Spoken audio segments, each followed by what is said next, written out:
Slow motion में चला गया। और यहाँ पर कंबल वितरित कर रहे थे और जब नाम पूछा गया तो उन्होंने वो कंबल वापस ले लिए। कार्यक्रम में कुछ मुस्लिम महिलाएं भी कंबल लेने पहुंची थी, महिलाओं को कंबल दिया लेकिन नाम पूछकर वापस ले लिया। उत्तराखंड को छोड़ देना, यदि मुझे रैली करनी पड़ गई, जहां जहां पर तुम मिलोगे मैं वहां वहां पर काटूंगा। अल्लाहु अकबर।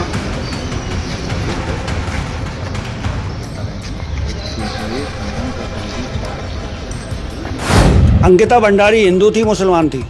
जी हिंदू थी। लड़े आप उसके लिए? जी उसके लिए लड़े आप लोग? उसके लिए भी आवाज़ उठाई है। कब? ने जो 13 साल की बच्ची जो नैनीताल में जिसके साथ, मैं अंकिता की बात कर रहा हूँ। हम सबकी बात कर रहे हैं। दोस्तों आज के इस वीडियो में मैं आपको एक तस्वीर दिखाने जा रहा हूं। तस्वीर एक मंदिर के भीतर की है। तस्वीर एक शिवलिंग को नष्ट करने की है, उस पर हमला करने की है। लेकिन सवाल यह है कि यह हमलावर कौन है, अभी मैं आगे आपको बताऊंगा। ये तस्वीरें अभी जो मैं दिखाने जा रहा हूं वो उत्तर प्रदेश के एक जिले के एक बड़े शिवालय की हैं। उसकी तस्वीरें मैं आपको दिखाऊंगा कि कैसे उत्तर प्रदेश में धर्म के नाम पर बवाल काटने वाली एक व्यवस्था ने उत्तर प्रदेश को कहां ला करके खड़ा कर दिया है, उसकी एक वानगी मैं आपको दिखाने की कोशिश करूंगा। आपको बताऊंगा कि भारतीय जनता पार्टी की नफरत का आलम अभी तक कम से कम मंचों से नजर नहीं आता था, अब भरे सरेआम भरे मंच से मुसलमानों के बहिष्कार की सीधी तस्वीरें निकल के सामने आ रही हैं और ये कोई और नहीं कर रहा, ये सब कुछ भारतीय जनता पार्टी के सांसद और बड़े नेता कर रहे हैं। किस तरीके से खुलेआम मुसलमानों को गालियां दी जा रही हैं, उनके कत्लेआम का ऐलान किया जा रहा है, उसकी भी एक तस्वीर मैं दिखाऊंगा। हरिद्वार में कैसे ये सारा, अल्मोड़ा में कैसे ये सारा का सारा गेम खेला गया और 2017 के बाद से किस तरीके से उत्तर प्रदेश में बुलडोजर को उत्तर प्रदेश की योगी आदित्यनाथ की सरकार ने एक राजनीतिक टूल के लिए कैसे इस्तेमाल किया है, उसकी एक बड़ी विस्तृत रिपोर्ट छपी है द वायर में। उसके बारे में मैं आपको अभी दिखाने जा रहा हूं, बताने जा रहा हूं। इसके अलावा और भी तमाम सारी बड़ी खबरें हैं, इस पर भी बातचीत करेंगे। लेकिन सबसे पहले जरा इस वीडियो को देखिए। सीसीटीवी फुटेज है, यह रायबरेली की तस्वीर है। इसमें एक शख्स है, देखिए पहले वो त्रिशूल उखाड़ता हुआ दिख रहा है। शिवलिंग है, ये मंदिर है, त्रिशूल उखाड़ता है वो, और उसी त्रिशूल से एक के बाद एक कई हमले शिवलिंग पर करता है। देखिए जरा किस तरीके से ये त्रिशूल लेकर के यहां पर गया, गेट तक गया, फिर उसके बाद देखिए वापस आया गेट से ये, और वापस आने के बाद देखिए एक के बाद एक कई हमले, देखिए त्रिशूल जो है उस शिवलिंग के ऊपर फेंक दिया, और ये सब कुछ सीसीटीवी फुटेज में कैद हो गया। अब ये कांड किसने किया है मैं आपको बताऊं, एक हिंदू ने किया है। नाम इसका जो बताया जा रहा है वो दोस्तों कुलदीप बताया जा रहा है। कुलदीप यादव नाम का यह शख्स है जिसने उत्तर प्रदेश के रायबरेली स्थित एक शिव मंदिर में इस तरीके के कारनामे को अंजाम दिया है। अब आप सिर्फ फर्ज करिए कि अगर इस जगह पर, हालांकि कोई मुस्लिम इतनी हिमाकत कर ही नहीं सकता था, इतनी हिम्मत कर ही नहीं सकता था कि वहां के आसपास भी दिख जाता तो कुलदीप यादव पीछे हो जाता और उसको आगे कर दिया जाता। लेकिन अब यहां पर देखिए कि किस तरीके से यह कांड कर रहा है। अब सवाल यह है कि नफरती चिंटुओं और चिलांटुओं की वो भीड़ जो धर्म के नाम पर मुसलमानों को पीटती है, जो धर्म के नाम पर मुसलमानों के बाइकॉट की बात करती है, जो मुसलमानों को आतंकवादी जिहादी बताती है, उन चिंटुओं को ये तस्वीरें दिखेंगी कि नहीं दिखेंगी? अगर दिखेंगी तो इस पर वो क्या बोलेंगे, इस जवाब का भी इंतजार रहेगा। और सबसे बड़ा सवाल, उत्तर प्रदेश की हिंदूवादी योगी आदित्यनाथ की जो सरकार है वो इस पर क्या एक्शन लेगी, यह भी बड़ा सवाल है। अनुज अग्निहोत्री लिख रहे हैं, बताओ ये हालात हो गए। उत्तर प्रदेश के रायबरेली में मंदिर के अंदर एक शख्स ने त्रिशूल उखाड़ा, फिर उसे शिवलिंग पर कई प्रहार किए, शिवलिंग खंडित हुआ, और पता यह करने वाला कौन है? कुलदीप यादव। अब बताओ यादव कौन से धर्म से आते हैं, ये बात कहेंगे। उधर राजस्थान में भारतीय जनता पार्टी का एक सांसद, टोंक सवाई माधोपुर से ये सांसद बताए जाते हैं सुखबीर सिंह जौनापुरिया। सुखबीर सिंह जौनापुरिया टोंक में कंबल बांट रहे थे, कंबल वितरण कार्यक्रम चला रहे थे। बीच में एक मुस्लिम गरीब महिला भी पहुंच गई, उसके हाथ से कंबल छीन लिया नफरती चिंटुओं के आकाओं ने। देखिए जरा ये वीडियो, आप ये खबर देखिए, न्यूज़ 18 की ये खबर है, उसके बाद मैं वो बयान भी आपको सुनाऊंगा। पहले ये खबर देखिए। और यहाँ पर कंबल वितरित कर रहे थे और जब नाम पूछा गया तो उन्होंने वो कंबल वापस ले लिए। कार्यक्रम में कुछ मुस्लिम महिलाएं भी कंबल लेने पहुंची थी, महिलाओं को कंबल दिया लेकिन नाम पूछकर वापस ले लिया और अब इनका ये कृत्य काफी सवालों में है।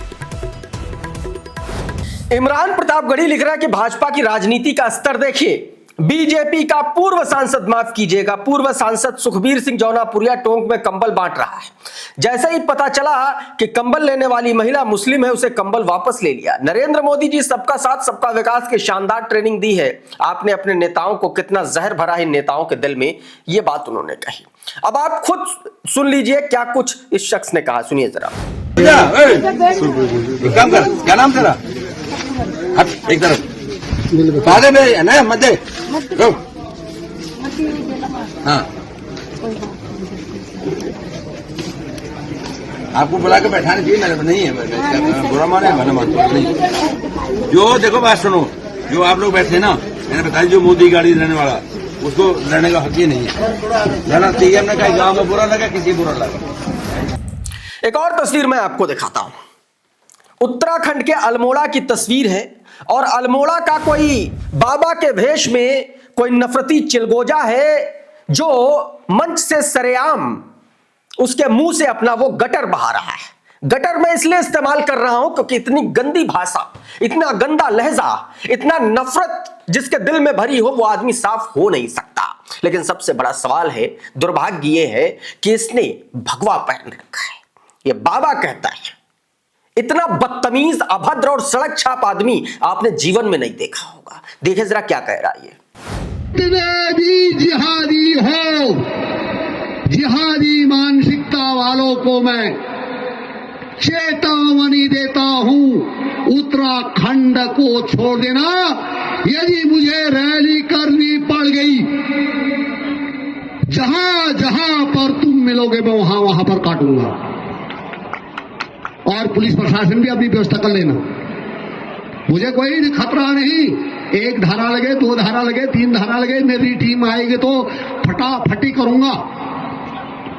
जैसे बकरियों को काटते हो, तुम तो उल्टा काटते हो, लाल बाबा उल्टा भी काटेगा, उल्टा भी काटेगा।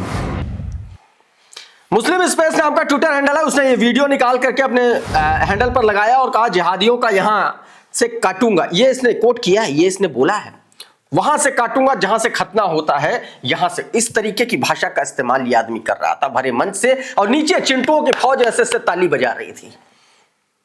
ये इस देश को कहां लेकर के जाया जा रहा है, आप सिर्फ एक बार सोच करके देखिए कि आने वाले 10-20 सालों में अगर यही स्थितियां रही तो हम कहां होंगे और कहां हमें होना चाहिए था। एक और तस्वीर दिखाता हूं, मुसलमानों के सिस्टमैटिकली बाइकआउट की तस्वीर। जरा ये खबर देखिए, वायर की खबर है। कैसे योगी ने मुसलमानों के खिलाफ बुलडोजर के गैर कानूनी इस्तेमाल का राष्ट्रीय मॉडल तैयार किया।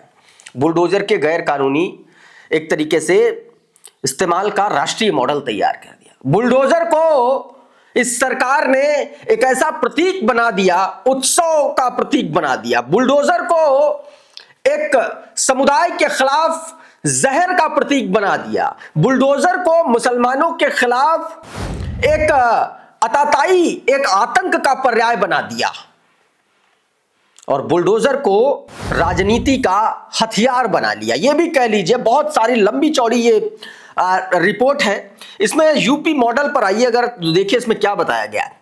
हथियार का इस्तेमाल का तरीका जुलाई 2020 में यूपी के गैंगस्टर विकास दुबे के खिलाफ पुलिस ऑपरेशन के दौरान देखा जा सकता है। तमाम सर विकास दुबे का देखिए क्या हुआ था।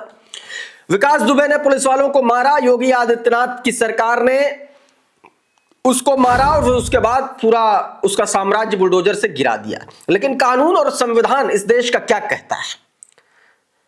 कानून तोड़ मरोड़ करके, कानून की पेचीदगियों का इस्तेमाल करते हुए, टेक्निकल टर्म्स का इस्तेमाल करते हुए किस तरीके से गलत कांड को, कारनामों को सरकार ने सरकारी बना दिया, अपने ही अपराध को। ये देखिए, तमाम इस पूरी रिपोर्ट में आप देखेंगे तो बहुत कायदे से बताया गया है कि कैसे बुलडोजर का इस्तेमाल किया गया सरकारी फायदे के लिए, राजनीति के लिए और वोटों के लिए। अब एक तस्वीर और दिखा रहा हूं क्योंकि अब लोग जागरूक होने लगे हैं, अब नफरत की पॉलिटिक्स से लोग आजिज आने लगे हैं। आपको कुछ लोग ऐसे ही अनायास ही मिल जाएंगे बातचीत करते हुए, कहीं भी अगर आप कुरेद करके देखिएगा तो कहेंगे यार परेशान हो गया, अब छोड़िए ना ये सब, अब अच्छा नहीं लगता। आजिज आ चुके हैं लोग हिंदू मुसलमान से, और यही वजह है कि उत्तर प्रदेश की राजधानी लखनऊ के लखनऊ यूनिवर्सिटी के कैंपस में देखिए, जब एक तरीके से आप कह लीजिए कि मजार को जो है बंद कर दिया गया, तो मुस्लिम छात्रों के लिए, मुसलमानों के लिए कैसे हिंदुओं ने श्रृंखला बनाई उनके नमाज को लेकर के। देखिए जरा, गाड़ी वाड़ी भी रखना। देखिए ये नमाज पढ़ी जा रही है, ये हम जो हिंदू छात्र हैं वो घेरा बना करके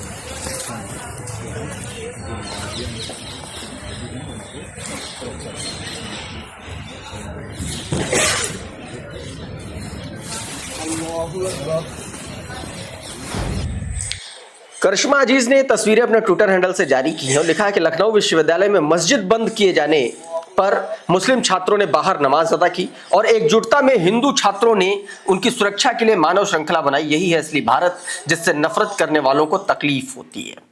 ये देखिए एक और वीडियो। अल्लाहु अकबर।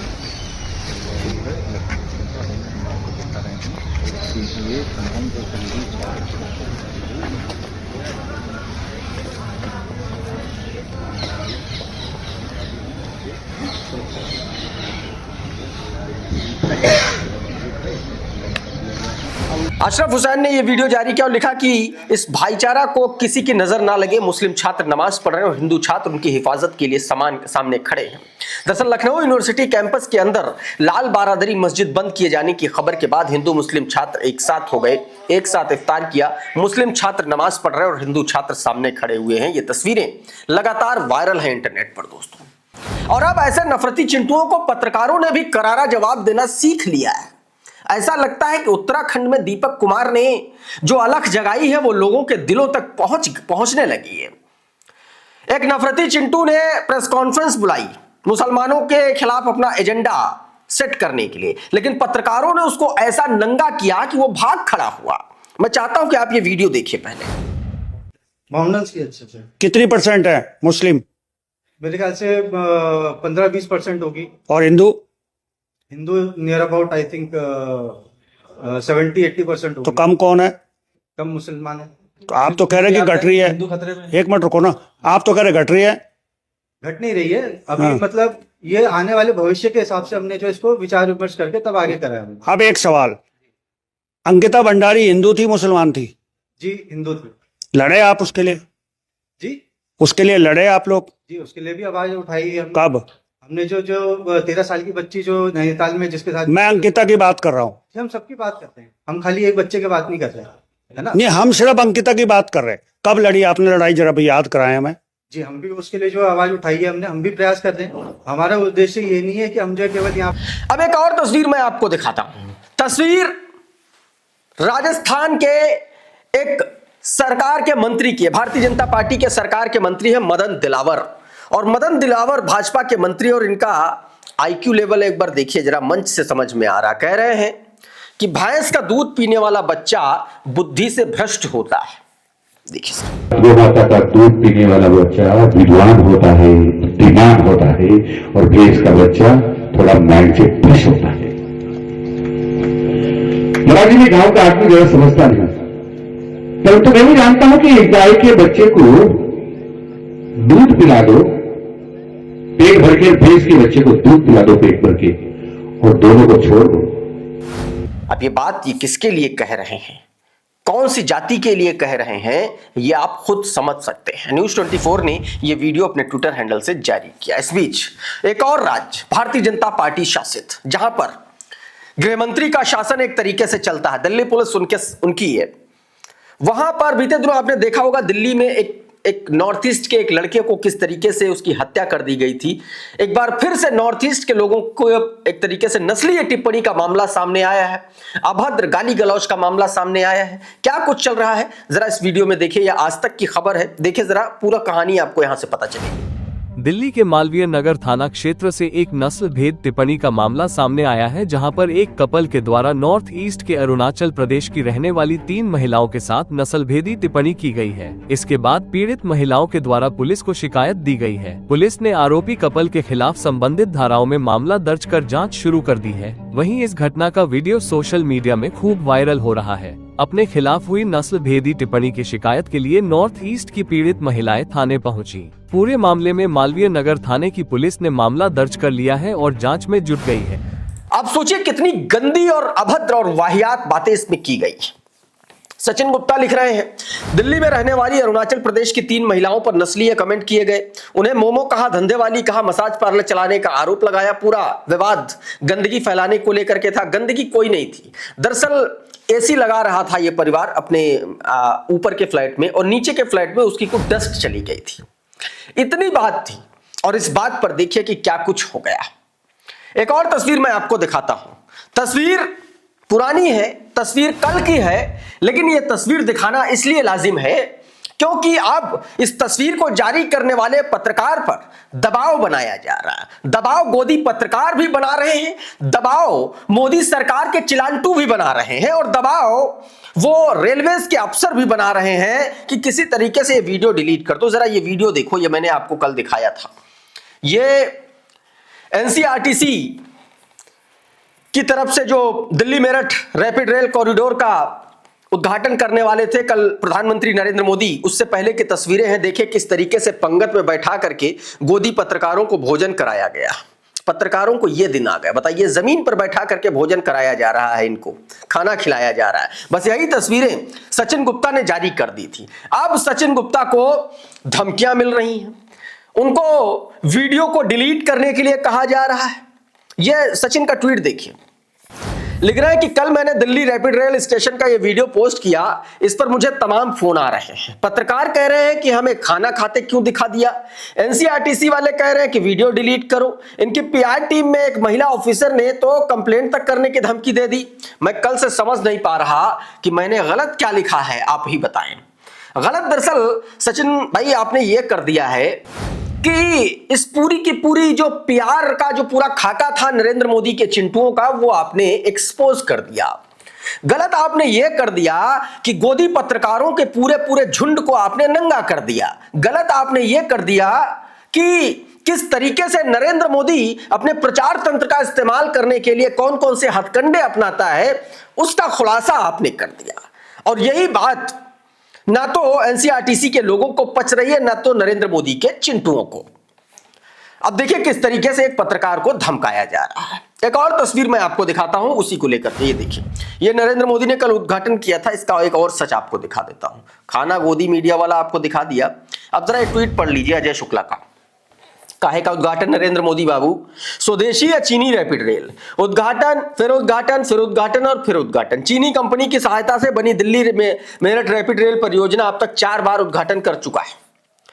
पहली बार 20 अक्टूबर 2023 को साहिबाबाद से लेकर के दुहाई तक 17 किलोमीटर, दूसरी बार 6 मार्च 2024 दुहाई डिपो से लेकर के मोदी नगर तक 17 किलोमीटर, तीसरी बार 5 जनवरी 2025 तक साहिबाबाद से लेकर के न्यू अशोकनगर तक 13 किलोमीटर, और चौथी बार 22 फरवरी 2026 कालकाजी से मेरठ तक। उद्घाटन खेलने की ऐसी मिसाल दुनिया में पहली ही है। किसी देश का प्रधानमंत्री इतना खलिहर नहीं है कि वो 82 किलोमीटर लंबे रेल मार्ग का 3 साल के अंदर 4 बार उद्घाटन करता रहे, वो भी जनता के करोड़ों रुपए खर्च करके और जवाबदेही शून्य। अब तक मोदी के उद्घाटन ड्रामे पर जितना खर्च हुआ उतने में रैपिड रेल के कई डिब्बे बन जाते। उद्घाटन की खुशी में मोदी भले ही सब कुछ भूल जाए, मगर अपने दादाओं की आईएनसी इंडिया को कोसना नहीं भूलते हैं। और मेरठ में वो बीजेपी सरकार की उपलब्धियां नहीं बता पाए, मगर नेहरू गांधी परिवार और कांग्रेस को कोसने में कोई कोर कसर नहीं छोड़ी। ये बात दोस्तों इन्होंने यहां पर कही है। इस बीच शंकराचार्य वाले मसले पर जिस शख्स ने शंकराचार्य के खिलाफ एफआईआर दर्ज कराई है, उस शख्स पर 23 मुकदमे हैं। वकील साहब क्या कह रहे हैं आप खुद सुनिए। और हमने आज एक और नया एफिडेविट जो प्रस्तुत किया है 104 पृष्ठ का, उसमें इनके बारे में विस्तृत विवरण दिया गया है कि इनका भूत क्या रहा है, किस तरीके से क्या रहा है, कैसे इन्होंने कैसे लोगों के ऊपर किए या लोग इनके ऊपर किए, वो सब पूरा उसमें विवरण दिया गया है। वो इतिहास दिया गया पूरा। अब आपराधिक इतिहास जो दस्तावेज सामने आए हैं वो उनसे तो ये पता चलता है कि इनका आपराधिक इतिहास रहा है। और चलते चलते एक आखिरी तस्वीर, जरा ये वीडियो देखिए। मस्जिद के भीतर नमाज हो रही है और बाहर गौ माता खड़ी हुई है। देखिए जरा। भाई आज 2 वीडियो बनाऊंगा, देखो लो अभी आज टाइम कितना हुआ है, बराबर तकरीबन 1.5-2 घंटे से ये गाय उसकी जगह पे खड़ी है और 1.25 घंटे तक ये गाय जो है मस्जिद के दरवाजे पर खड़ी रही। ये वीडियो जबरदस्त तरीके से सोशल मीडिया पर वायरल हो रहा है, इसलिए मैंने आपको दिखाया। इस वीडियो में इतना ही। बहुत बहुत शुक्रिया, बहुत बहुत धन्यवाद। आप जुड़े रहिए आपके अपने चैनल द लाइव टीवी के साथ। नमस्कार। द लाइव टीवी, सच सबसे आगे।